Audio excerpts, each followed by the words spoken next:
Hi friends, ನಾನಿವತ್ತು dry fish sambar ಯಾವ ರೀತಿ ಮಾಡೋದು ಅಂತ ಹೇಳ್ಕೊಡ್ತಿದ್ದೇನೆ. ಮೊದಲಿಗೆ ನಾವು ಡ್ರೈ ಫಿಶ್ ಇದೆಯಲ್ಲ ಅದನ್ನು ಸ್ವಲ್ಪ ಹೊತ್ತು ನೀರಲ್ಲಿ ಹಾಕಬೇಕು. ಯಾಕೆಂದರೆ ಇದರ ಸಿಪ್ಪೆ ತೆಗೆಯೋಕ್ಕಿದೆ. ನೀರಲ್ಲಿ ಹಾಕಿ ಅದು ಮೆದು ಆದಮೇಲೆ ನಾವು ಈಸಿಯಾಗಿ ಇದರ ಸಿಪ್ಪೆನ ತಕ್ಕೊಳ್ಬೋದು. ಆಮೇಲೆ ಇದರಲ್ಲಿ ಸಾಂಬಾರು ಮಾಡೋಣ. ಯಾವ ರೀತಿ ಮಾಡೋದಂತ ಇವಾಗ ನೋಡೋಣ ಬನ್ನಿ.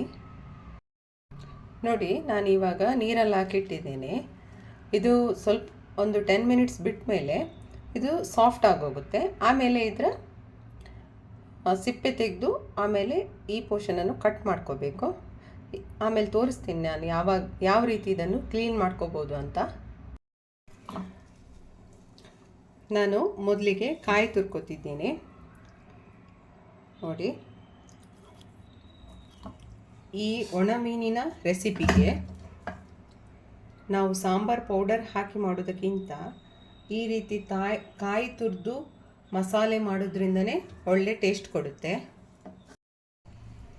ನೋಡಿ, ಇದು ಈ ತುರಿಯೋ ಮನೇನ ಇಲ್ಲಿ ನಾವೇನು ಗ್ಯಾಸ್ ಇಡ್ತೀವಿ ನೋಡಿ ಅದರ ಪಕ್ಕದಲ್ಲೇ ಇದನ್ನು ಫಿಕ್ಸ್ ಮಾಡಿಕೊಂಡು ಇಲ್ಲಿ ನಾವು ನಿಂತ್ಕೊಂಡೇ ತುರಿಬೋದು. ಮಸಾಲೆಗೆ ಏನೆಲ್ಲ ಹಾಕ್ತಿದ್ದೇನೆ ಅಂತ ತೋರಿಸ್ತೇನೆ. ಮೊದಲಿಗೆ ಎಲ್ಲ ಇಂಗ್ರೀಡಿಯೆಂಟ್ಸನ್ನು ಸ್ವಲ್ಪ ಫ್ರೈ ಮಾಡ್ಕೋಬೇಕು.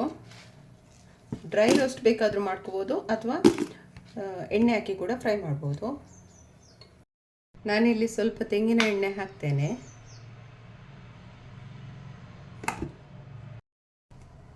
ಎರಡು ಸ್ಪೂನು ಧನಿಯಾ,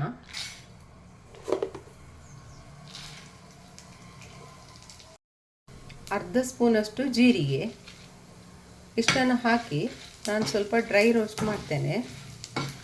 ಇಲ್ಲಿ ನಾನು ಯಾವುದೇ ಗುಂಟೂರು ಮೆಣಸಿನ್ಕಾಯನ್ನು ಬಳಸ್ತಾ ಇಲ್ಲ, ಬರೀ ಬ್ಯಾಡಗಿ ಮೆಣಸು ಬಳಸ್ತಾ ಇದ್ದೇನೆ. ಗುಂಟೂರು ಹಾಕಿದರೆ ಖಾರ ಜಾಸ್ತಿ ಆಗುತ್ತೆ. ಈ ಥರ ಮಾಡಿದರೆ ಮಕ್ಕಳು ಕೂಡ ತಿಂತಾರೆ. ಹಾಗಾಗಿ ನಾನು ಬ್ಯಾಡಗಿ ಮೆಣಸನ್ನು ಮಾತ್ರ ಬಳಸ್ತಿದ್ದೇನೆ. ಇಲ್ಲಿ ಸೀದೋಗದಾಗೆ ಸ್ವಲ್ಪ ಡ್ರೈ ರೋಸ್ಟ್ ಮಾಡ್ಕೊಳ್ಳಿ. ಸ್ವಲ್ಪ ಕರಿಬೇವಿನ ಎಲೆ ಹಾಕ್ತಿದ್ದೇನೆ. ಸ್ವಲ್ಪ ಒಂದು 5-6 ಮೆಂತೆ ಕಾಳು, ಜಾಸ್ತಿ ಹಾಕಕ್ಕೆ ಹೋಗಬೇಡಿ, ಅದು ಕಹಿ ಬರುತ್ತೆ. ಆಮೇಲೆ ಸ್ವಲ್ಪ ಸಾಸಿವೆ, ಒಂದು 4-5 ಕಾಳು ಮೆಣಸು, ಇಷ್ಟನ್ನು ಹಾಕಿ ಚೆನ್ನಾಗಿ ಡ್ರೈ ರೋಸ್ಟ್ ಮಾಡ್ಕೊಳ್ಳಿ. ಆಮೇಲೆ ತೆಂಗಿನಕಾಯಿಯ ಜೊತೆ ಹಾಕಿ ಇದನ್ನು ಮಸಾಲ ರುಬ್ಕೋಬೇಕು. ನೋಡಿ, ಇವಾಗ ಫ್ರೈ ಮಾಡಿರೋ ಮಸಾಲ, ಆಮೇಲೆ ಅದಕ್ಕೆ ತೆಂಗಿನಕಾಯಿ ಹಾಕ್ತಿದ್ದೇನೆ. ನೋಡಿ, ತೆಂಗಿನಕಾಯಿ ಹಾಕ್ತಿದ್ದೇನೆ. ನಾನಿಲ್ಲಿ ಕಾಯಿಯನ್ನು ಹುರಿಯದೇ ಹಾಕ್ತಿದ್ದೇನೆ.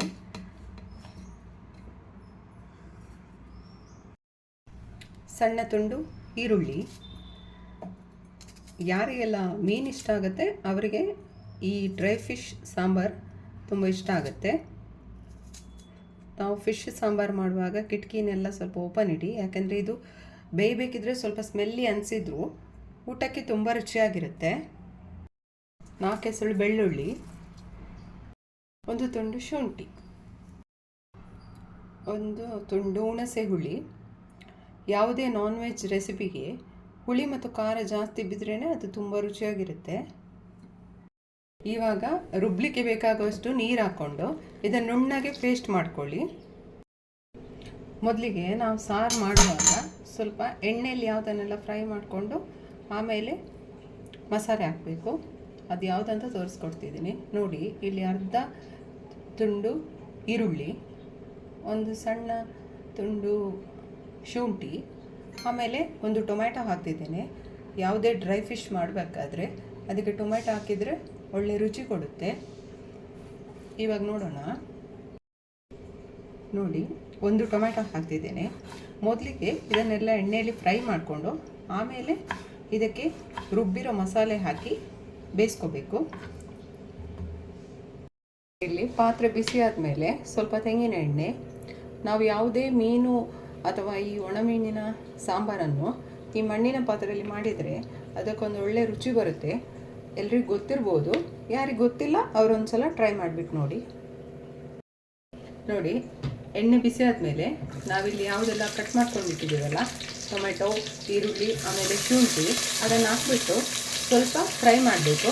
ಜಾಸ್ತಿ ಬೇಡ, ಸ್ವಲ್ಪ ಅದು ಮೆತ್ತಗಾದರೆ ಸಾಕು. ಇವಾಗ ನಾನಿಲ್ಲಿ ಆವಾಗಲೇ ರುಬ್ಕೊಂಡಿರೋ ಮಸಾಲೆ ಹಾಕ್ತಿದ್ದೇನೆ. ಈ ಮಸಾಲೆ ಹಾಕಿ ಇದು ಚೆನ್ನಾಗಿ ಕುದಿ ಬರೆಯೋಕೆ ಬಿಡಿ. ರುಚಿಗೆ ತಕ್ಕಷ್ಟು ಉಪ್ಪು. ಇವಾಗ ಈ ಮಸಾಲೆ ಕುದೀತಿರ್ಬೇಕಾದ್ರೆ ನಾವು ಯಾವ ರೀತಿ ನೀರಲ್ಲಿ ಹಾಕಿರೋ ಒಣ ಮೀನನ್ನು ಕ್ಲೀನ್ ಮಾಡೋದು ಅಂತ ನೋಡೋಣ. ನೋಡಿ, ಇದು ನಾವು ಆವಾಗಲೇ ನೀರಲ್ಲಿ ಹಾಕಿಟ್ಟಿರೋ ಒಣ ಮೀನು. ಇದನ್ನು ಈ ರೀತಿ ಕೈಯಿಂದಲೇ ಇದರ ಸಿಪ್ಪೆನ ತೆಗಿಬೋದು. ನೋಡಿ, ಈ ರೀತಿ ಬಂದುಬಿಡುತ್ತೆ ಇದು. ನೋಡಿ, ಈ ರೀತಿ ಎಳೆದ್ರೆ ಸಿಪ್ಪೆ ಬಂದುಬಿಡುತ್ತೆ. ನೋಡಿ, ಇಲ್ಲಿ ಒಂದು ಪೀಸ್ ಕಟ್ ಮಾಡಿ ತೆಗೀರಿ. ನೋಡಿ, ಈ ರೀತಿ ಆಗುತ್ತೆ. ಇದು ನೀರಲ್ಲಿ ಹಾಕಿದ್ರಿಂದ ತುಂಬ ಸಾಫ್ಟ್ ಆಗಿರುತ್ತೆ. ಮೊದಲಿದ್ರ ಇಲ್ಲಿ ಕಟ್ ಮಾಡಬೇಕು, ಆಮೇಲೆ ಅದು ಸಿಪ್ಪೆ ಎದ್ದು ಬಂದುಬಿಡುತ್ತೆ. ಈ ರೀತಿ ಎಳೆದ್ರೆ ಆಯಿತು. ನೋಡಿ,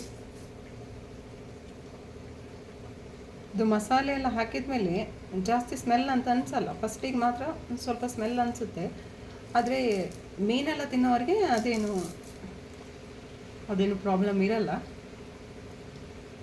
ಡೈಲಿ ಮೀನು ಬೇಕು ಮೀನಿಲ್ಲದಿದ್ದರೆ ಊಟ ಮಾಡೋಕ್ಕೆ ಆಗಲ್ಲ ಅಂಥವರು ಈ ರೀತಿ ಈಸಿಯಾಗಿ ಒಣ ಮೀನಿನ ಸಾಂಬಾರು ಮಾಡಿಕೊಂಡು ತಿನ್ಬೋದು.